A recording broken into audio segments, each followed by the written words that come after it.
is unacceptable. Yet Democrats continue to put politics above peace while this president seeks to restore law and order.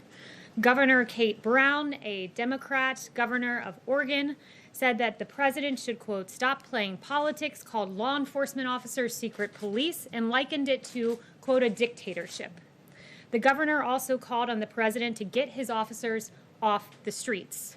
Democrat Mayor of Portland, Todd Wheeler, said the president is trying to look strong for his base, while you had Democrats on the Hill, Nancy Pelosi, calling these officers stormtroopers, and Jim Clyburn calling them the Gestapo. This rhetoric is unhelpful and gives the violence we have seen a pass. But President Trump will not give the violence a pass. He will restore order where the Democrat governor and the Democrat mayor are unwilling to admit that they have lost control of their city. The well-organized mob in Portland has become increasingly aggressive, especially against law enforcement officers. Individuals have thrown bricks, chunks of concrete, glass bottles, feces, balloons filled with paint, pig's feet, slingshots to hurl ball bearings, and batteries at federal agents and the courthouse. Multiple attempts to barricade officers in the Hatfield courthouse have occurred, attempts to start the structure on fire as well. Use of eyesight-damaging laser devices have been used, and strobe lights against federal agents as well. But according to Speaker Pelosi, when asked about the violent removal of statues, people will do what they do. The Trump administration urges state and local officials to work cooperatively to restore law and order. Operation Legend is a great example of this. At the governor's request, we went into Kansas City and surged the area with federal assets, FBI, DEA, ATF, and U.S. Marshals. This was named after Legend Taliaferro, a 4-year-old young boy who lost his life and was shot in his bed tragically. This has been a successful operation that has been waged in his name, including the arrest of wanted fugitives. Similarly, President Trump is taking action in Portland, even though you have a Democrat mayor and Democrat governor unwilling to work with us in this situation. We are surging resources, along with Secretary Wolf at DHS, and augmenting the Federal Protective Service to safeguard federal property. The bottom line is that this president stands with law and order, which leads to peace, and we will not allow Portland to become the new CHOP like what we saw in Seattle. And with that, I'll take questions. John. Kayleigh, 2 questions on Portland. One, the case of Navy veteran Christopher David, who went down because he said he wanted to talk to the law enforcement officers and ask them about the oath of office that they took. He was, as people saw on videotape, he was beaten with a baton. He had pepper spray sprayed in his face. He now has 2 broken bones in his hand. Is the president aware of what happened to this Navy veteran graduate of the Naval Academy?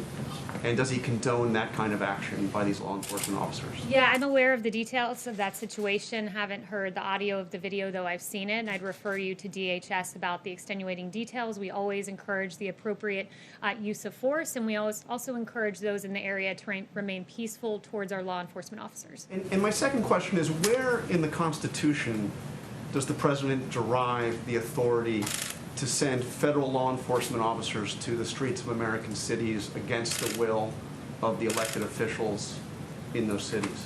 Yes, well, what you're referring to is Portland, and 40 U.S. Code 1315 gives DHS the ability to deputize officers in any department or agency, like ICE, Custom and Border Patrol, and Secret Service, quote, as officers and agents. They can be deputized for the duty of, in connection with the protection of property owned or occupied by the federal government and persons on that property. And when a federal courthouse is being lit on fire, commercial fireworks being shot at it, being shot at the officers, I think that that falls pretty well within the limits of 40 U.S. Code 1315. So that's a matter of protecting federal property, like federal courthouse in the case of Portland. Does he see limitations to that power, and how far does that power extend into the streets of the city of Portland? What are there limitations on that? So under that authority to protect a federal property. Under the law, we believe that agents can conduct investigations of crimes committed against federal property or federal officers. And in the case where you have someone shooting off a commercial-grade firework and then running across the street, we don't believe that that extends past our jurisdiction. Yes. Kayleigh, thank you. Yesterday, the president tweeted out an image of himself wearing a mask. He said that wearing a mask is an act of patriotism. No one is more patriotic than him. Then just hours later, he was spotted at the Trump Hotel not wearing a mask. Why did it take him so long, first of all, to be seen wearing a mask in public? And why the mixed messaging on this critical health issue that his own top health officials have said is critical to fighting this pandemic? The president's always been consistent on this, that masks, according to the CDC, are recommended but not required. He has said that he would wear one in the case he couldn't appropriately socially distance, and he wore one and put up the picture on Twitter, as you saw. Think that it's important to lead by example on this issue? Well, the president has led. He's been consistent, even going back to March 31st, when he said, then my feeling is if people want to do it, there's certainly no harm to it. But he hasn't done it, Kayleigh. He hasn't worn a mask. And so it's sending, is it not mixed signals? The president wore a mask in May. The president wore a mask at Walter Reed out of an abundance of caution. But as I've made clear from this podium, the president is the most tested man in America. He's tested more than anyone, multiple times a day. And we believe that he's acting appropriately. Let me ask you about the federal stimulus, if I might. Negotiations are ongoing. Why is the White House blocking Republicans' request for more funding for testing and contact tracing? Senator Roy Blunt saying it just doesn't make sense. I think that's just wrong. So no one is blocking any money from testing. One of the things I would add is that this is an ongoing negotiation. We're just in the early days of that.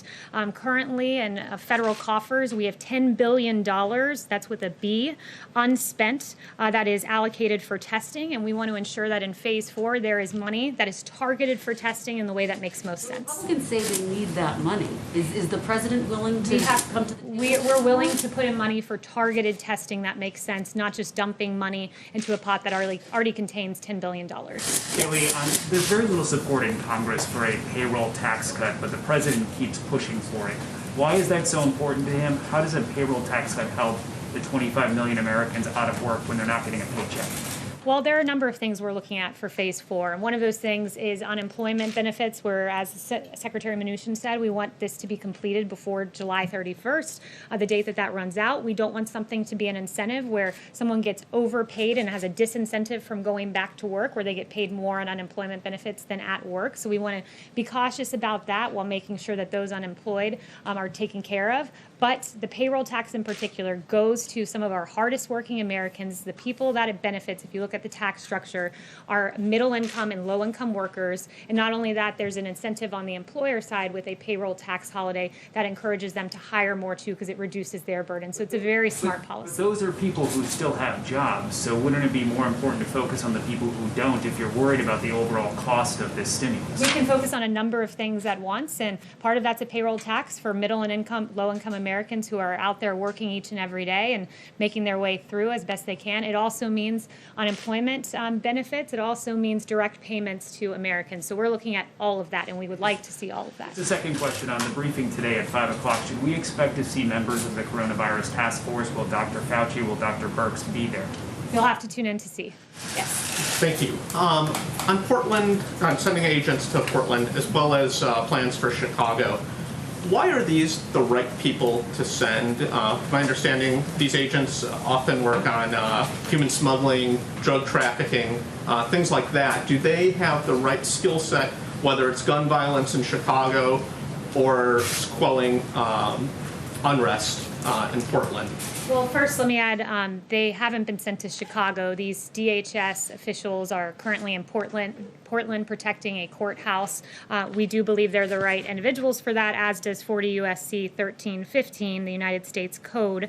It's egregious what's happening. The frequency jammers, the pellet and air rifles in Portland, it's being depicted as this peaceful scene. I can assure you it's anything but that, where you've had barricades trying to keep officers in the Hatfield, courthouse, injury to a Border Patrol team member's leg, injuries to the head, shoulder, and back of a deputy U.S. Marshal. A U.S. Marshal impaled his right hand on a board filled with nails set out by the protesters. This is not a peaceful scene. I'm very thankful to our U.S. Marshals and ATF and others who are acting in accordance with a statute and protecting a federal building, and doing so at great cost to themselves.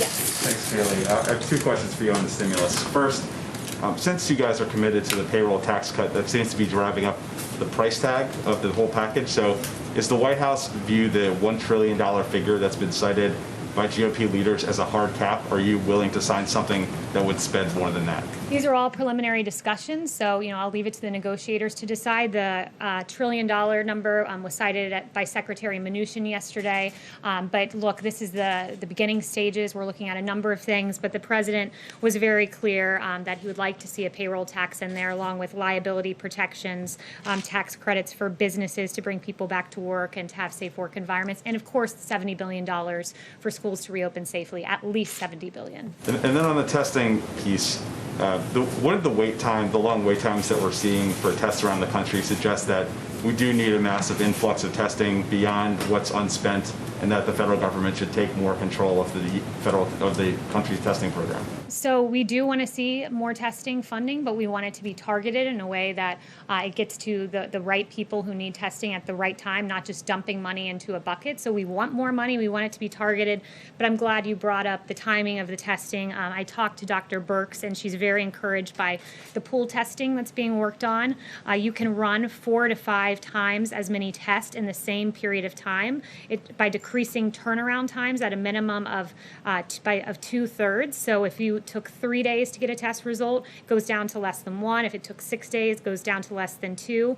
And it's more labor intensive, so they would need to hire additional personnel, but CMS is funding the test at about 4 times the actual test cost to ensure technicians and PPE requirements can be met. So we are seeing encouraging signs on that front. Yes. Thank you, Kayleigh. Just going back to the Portland situation, what is sort of the policy justification for federal officers not identifying their agency and their arrest authority when they take a protester into custody? So I've been told by DHS that there is insignia indicating that they're law enforcement. They, in the case you're referencing, did identify themselves to the individual being obtained, but that they don't identify themselves to crowds because it would put them at great risk. And I think you can see that, as I noted, when they're sticking their hands into boards left out by some of the rioters.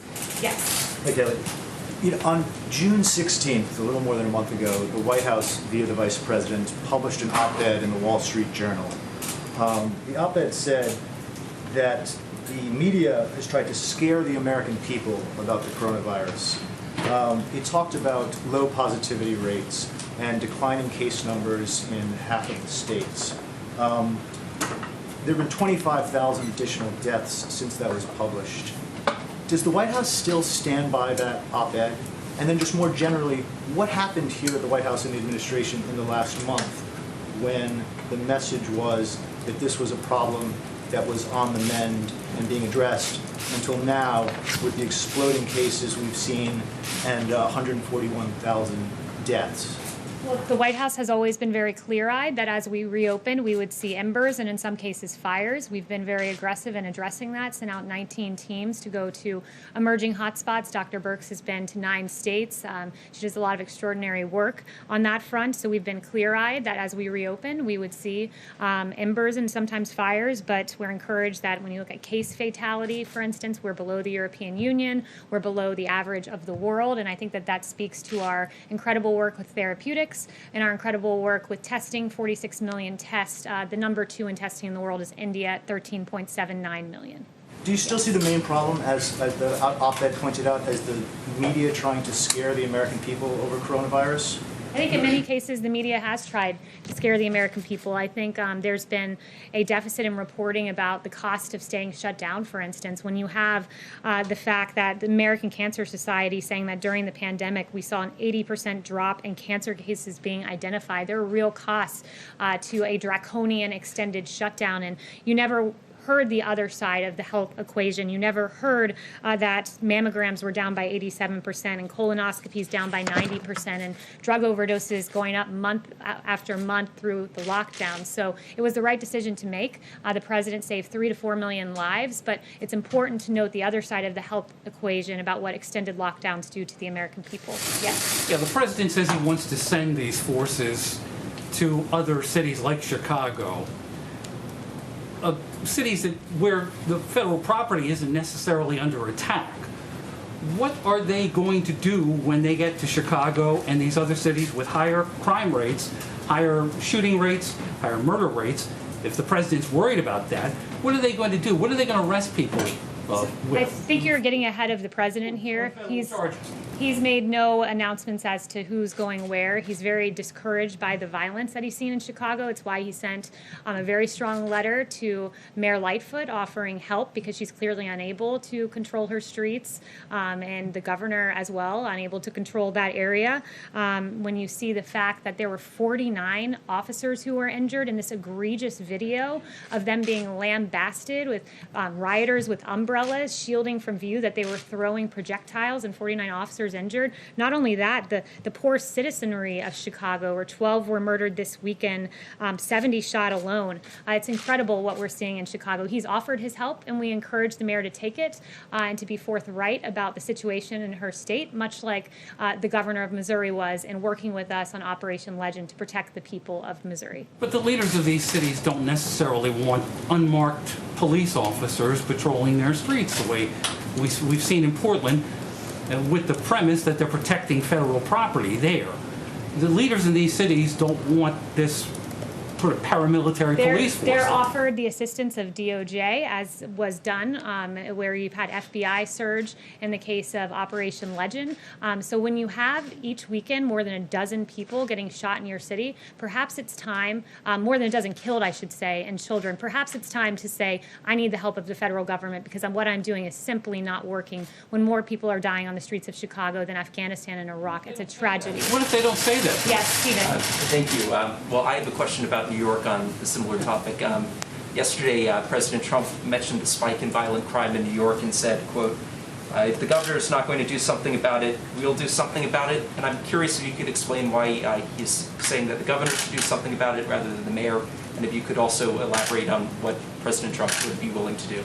Well, he thinks the mayor and the governor should work together to take control of the streets of New York City, where in some places we've seen 600% surge in violence over last year. So he thinks they should work together. It's ultimately the power of the mayor to enforce and the governor to enforce the police power of their states. That power rests with them, but they can partner with the federal government in the event they're unable to control the violence in their cities. And that's certainly what we've seen from Mayor de Blasio, who seems to have not a hard time criticizing police officers, but an awfully hard time controlling the streets of New York City.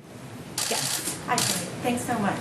I have two questions I'm going to pull in for today, one for myself and one for a colleague who cannot be here because of the social distancing.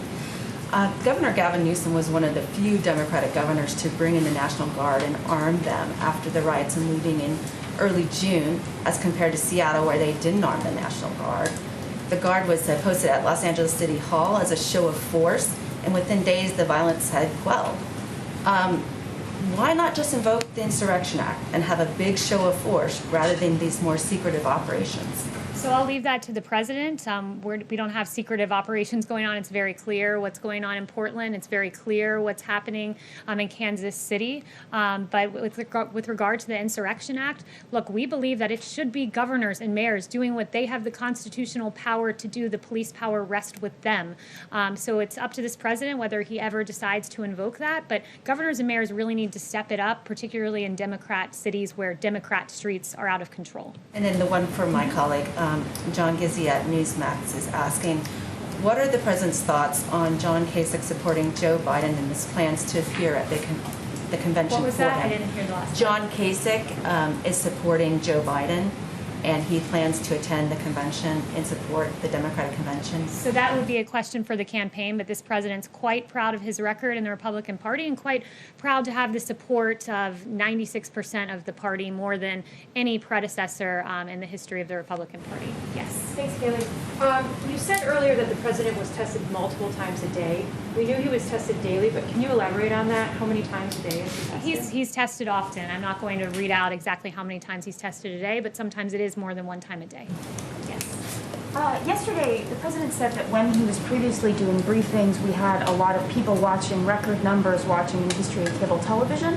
And I was wondering if ratings are factoring into his decision to restart the briefing, and if he is the best person to get accurate information about the virus out to the public, given previous statements at briefings like his speculation that disinfectants inside the human body could work as a treatment, which medical experts say is not the case, and claims that the virus will just disappear.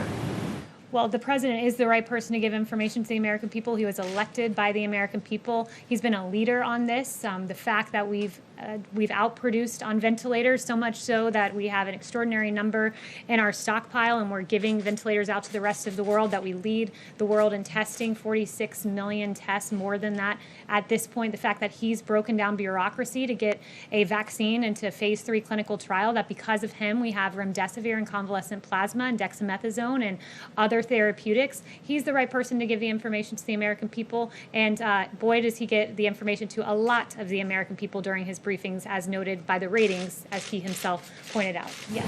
The U.S. Trade Representative is planning additional tariffs against Europe in the old dispute about aerospace subsidies. Is the president committed to impose additional sanctions, considering that Europe would answer with additional sanctions, tariffs as well? So since that's pre-decisional, I won't get ahead of on any administration announcements on that front. Yes. Kayleigh, I have a couple of questions. The first one is, the president in the last few hours tweeted about the concerns about mail-in voting. So he's obviously concerned about the integrity of the U.S. election. And certainly internal sabotage. But why are we not hearing from the president about the fears about external sabotage? For example, coming out of the UK today, there's a parliamentary committee report that says that Russia influenced the Scottish referendum. There are questions about Brexit. But we've really not heard the president put the Kremlin on notice with respect to the U.S. election. Will we hear from him today on that? The president's put the world on notice that our election systems must be secure. This is under this president in 2018. He articulated the first full cyber strategy for the United States since 2003. In 2019, he extended the National Emergency Declaration on Foreign Election Interference. He routinely engages with Congress on election security, participating in at least 26 elections security-specific hearings. He signed legislation, $71 million, and so on and so forth. And that's quite a contrast to the Obama-Biden administration, who, when told of meddling in 2016, did nothing. And in fact, Susan Rice told the White House cyber team to stand down and, quote, knock it off when they floated options to combat Russian cyber attacks. And even Obama's cyber chief, Michael Daniel, has confirmed the stand down order. It's been in office now more than 3 years. I'm asking what's been done now. And given these fresh concerns, what are we going to hear from the president on that? So what's been done now? I just listed off 3 or 4 things for you, and I'm happy to go through more. We can talk about the $71 million in legislation on election security. We can talk about the $15 million for election reform activities. We can talk about legislation making more than $805 million available to states. And when it comes to mail-in voting, I would point you to the fact that there's a Wall Street Journal article just out today, and it talks about the dark omen for November and the absolute catastrophe in New York City, that we are a month into the election after the voting, and we still don't know who the winners are of some of those races. And Governor Cuomo decided that he would prepay postage for the ballots, and what that meant was that the post office didn't put a postage stamp noting the date of the ballot. So as they're collecting these ballots in for a month, as you asked me about this, so I'm going to answer. So for a month, they've been collecting ballots with no postmark date, and in fact what they found is 19% of ballots have been rejected in Queens, 28% rejected in Brooklyn. There are questions about mass mail-out voting, and I know you don't want to hear them, which is why you talk over me, but I encourage you to read the op-ed. Yes. On the China vaccine research, this is very you've gotten 2 questions, which is more than some of your colleagues. Yes. Thank you, Kayleigh. Okay, you don't want to engage. In St. Louis, the McCluskeys have been charged with felonies for waving guns at protesters. The Missouri Attorney General is vowing to dismiss these charges. Where does the president stand on this? Yeah, the president, I asked him about that this morning, and he said it is absolutely absurd what is happening to the McCluskeys. He noted that this is an extreme abuse of power by the prosecutor, and noteworthy that the prosecutor, there have been many cases brought to her attention of violent rioters that she's failed to charge, but instead she's charging the individuals who are defending themselves from violent protesters. You have 300 to 500 protesters who stormed the gates, tore down the gates, and trespassed on their property, and you have Patricia McCluskey, who said that they were telling her they were going to kill them, these protesters. At the moment, they were waving their guns to protect themselves. They were going to come in here, she said. They were going to burn down the house. They were going to be living in our house after I was dead. And they were pointing to different rooms of the house saying, that's going to be my bedroom, that's going to be my living room, and I'm going to be taking a shower in that room. So they were completely within their right, and it's an egregious abuse of power on the part of the McCluskeys. Turning to a different note, I just wanted to highlight some great work being done by senior advisor Ivanka Trump. There are nearly 40 million boxes that have been put together by the Farmers to Family Food Box Program, a great partnership to help families in need in this country. And yesterday you had Ivanka Trump visiting the DC Dream Center and personally distributing a number of food boxes. The distribution resulted in 1,000 boxes delivered to the DC community. And we thank Ivanka for the great work that she has done there. And finally, I just wanted to note something on COVID. Dr. Birx is an extraordinary doctor who served this country, dedicated her time to serving our country as an Army colonel. She served as an ambassador to PEPFAR, where she spent her life fighting AIDS and HIV abroad. And it is appalling, the attack that I saw on her in the New York Times based on no facts. And Dr. Birx, for weeks, has been sending out this data to governors, 400 pages of data to our governors so that they have the best information to make the best decisions for their people in their respective states. I've not seen anyone poring over data the way Dr. Birx has, and the attack on her was frankly appalling and egregious, and the New York Times should be very ashamed of themselves. Kayleigh, what is the president signing at 12:15 today?